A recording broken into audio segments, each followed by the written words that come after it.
Hello dear student, this is Suman Dutta. তো আজকে যে প্রশ্নটা নিয়ে আলোচনা করছি সেটা হলো 23, 25, 37, 26 এই সংখ্যাগুলির মধ্যে কোনগুলি মৌলিক, তোমরা এটা বের করতে।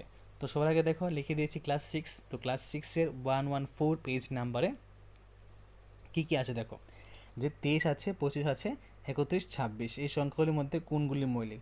তো এখানে 23 ইজিক্যাল টু 1 into 23 এবং 23 ইন্টু 1, ঠিক আছে। তো যেহেতু 23 কেবল 1 ও 23 এই দুটি উৎপাদক আছে, তাই এই 23 হলো একটি উৎপাদক সংখ্যা। আবার 51 ইজিক্যাল টু 1/1 এবং 51 ইজিক্যাল টু 3 into 17। ওকে।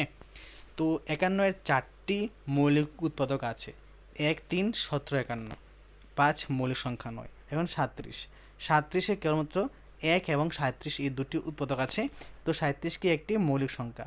সুতরাং 26 ইজিক্যাল টু,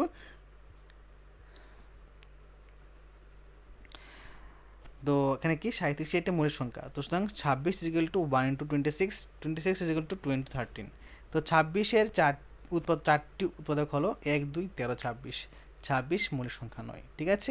যেভাবে লিখে দিয়েছি অ্যাজ ইট ইজ, তোমরা সবাই সেম টু সেম লিখবে।